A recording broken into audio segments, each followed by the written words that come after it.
Alexsandra, hi, Jim Delapine here. I have to keep my voice a little low because I'm in a public place here doing this video. So I wanted to give you some video feedback on this. So this is something I fooled around with and came up with for a bit of a variation on a business card design. So this is a way of enlarging or increasing your logo so that it's more prominent. I did remove the text because of the fact that it's too small. It has to be visible. All right, so let me show you how I did this. So let me just go to File and Revert. Okay, so it goes back to the original version that we had before I start fooling around with it. Okay, so you see this text is much too small. So you want the client to be able to read that very easily, okay, or the viewer. All right, so I'm just going to get rid of that and here. Okay, so what I did was this. This is how I made that circle here. And by the way, this text does not enough contrast, so that's why I had it white and bolder. Okay, you have to have contrast in order for it to be easily readable. So remember, a business card design is you're providing information, contact information, so it has to be easy to read. So what I did was I dragged a marquee around all of the logo design that you did. Notice it's picking up the assistant manager here because it's the selection area is overlapping this. So I'm just going to shift click on that to deselect that.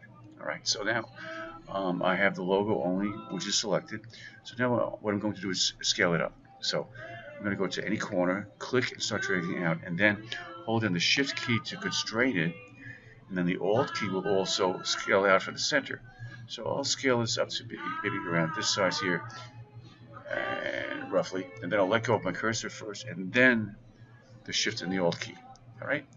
So then what I did was I deselected, go to my direct selection tool, and click on the outer circle here. I'm sorry, alt click because you want to select that as a separate element. Okay. And then what I did was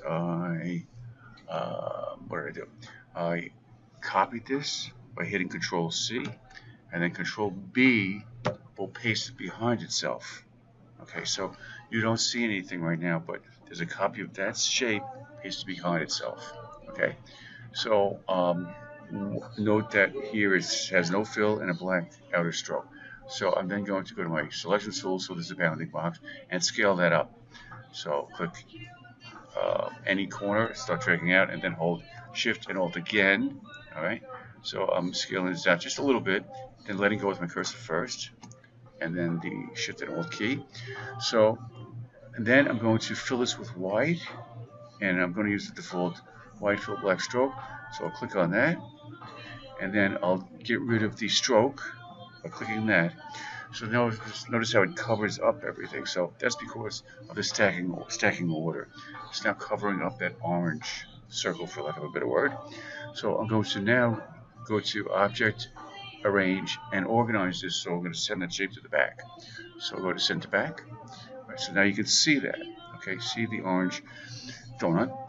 However, it's now covering the green. So now I'll select the green shape and send that behind everything. Okay, so Object, Arrange, Send to Back. Okay, so that's how that works.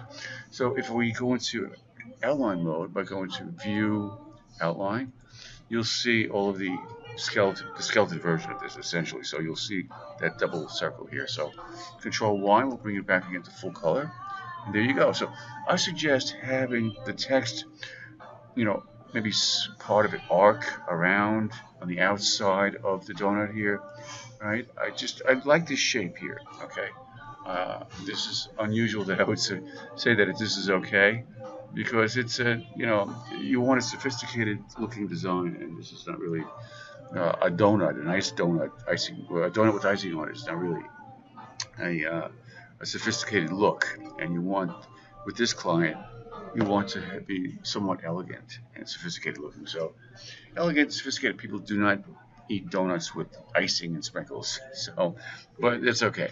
All right, so let me zoom in here, and also note that you have sharp edges around these shapes here. So if I select this shape here, and then you go in the stroke palette, all right, in the settings here, notice the corner. This is really not going to make too much of a difference here, but if I select this, it will round out the corner, right? So if I click away and then zoom in, you'll see that instead of being a sharp edge, it's a rounded edge. All right, obviously, it's a thicker stroke, you'd be able to see it better. So let me just zoom back out, and all right, I'll stop there. Okay, I hope that helped. Extra little insight there into your design. All right, take care now. Bye.